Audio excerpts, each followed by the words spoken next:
ఇక డీటెయిల్స్ చూద్దాం. బ్రాండ్ ఏపీని ప్రోత్సహించడమే తమ లక్ష్యమని ముఖ్యమంత్రి చంద్రబాబు నాయుడు పిలుపునిచ్చారు. నిర్మాణ రంగం అభివృద్ధిపై దృష్టి సారించామని స్పష్టం చేశారు. గత ప్రభుత్వంలో అన్ని రంగాలు పతనమయ్యాయని ఆరోపించారు. రియల్ ఎస్టేట్ రంగంలో సమస్యల పరిష్కారానికి కృషి చేస్తున్నామని చెప్పారు. వైసీపీ పాలనలో నిర్మాణ రంగం పూర్తిగా దెబ్బతిందని తెలిపారు. గుంటూరులో నెరెడ్కో ప్రాపర్టీ షోను సీఎం చంద్రబాబు నాయుడు ప్రారంభించారు.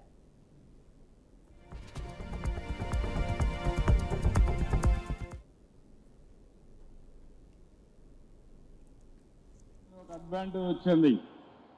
ఈరోజు ఇక్కడికి వచ్చినప్పుడు హైదరాబాద్ అవుటర్ రింగ్ రోడ్డు కంటే 183 కిలోమీటర్లు అవుటర్ రింగ్ రోడ్డు క్రియేట్ చేసి గుంటూరుకు అవతల అవుటర్ రింగ్ రోడ్డు వస్తుందంటే గుంటూరు కూడా అమరావతి లోపలనే వస్తుంది.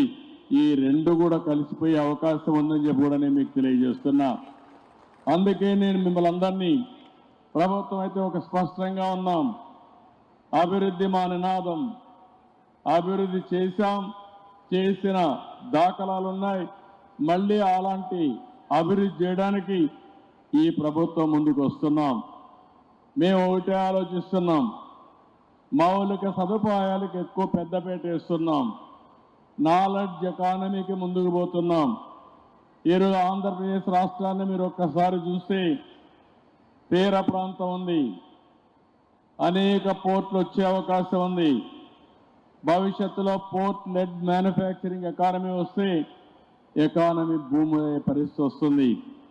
నిన్నటి వరకు రామాయంపట్నం చూశారు, మామూలు ప్రదేశం.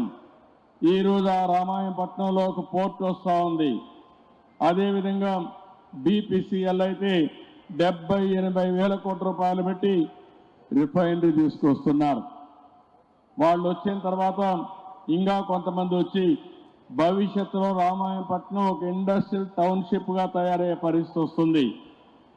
ఎందుకు నేను ఈ మాట చెప్పానంటే, ఆంధ్రప్రదేశ్ మొత్తం 1000 కిలోమీటర్లు తీర ప్రాంతం ఉంది. పోర్ట్లు డెవలప్ చేస్తే, మ్యానుఫ్యాక్చరింగ్ ప్రాధాన్యత ఇస్తే బ్రహ్మాండమైన అభివృద్ధి జరిగే పరిస్థితి వస్తుంది. ఒక 50,000 కోట్ల రూపాయలు నేషనల్ హైవేస్ వర్కులు జరుగుతున్నాయి. ఒక 60,000-70,000 కోట్ల రూపాయలు రైల్వే పనులు జరుగుతున్నాయి. ఈరోజు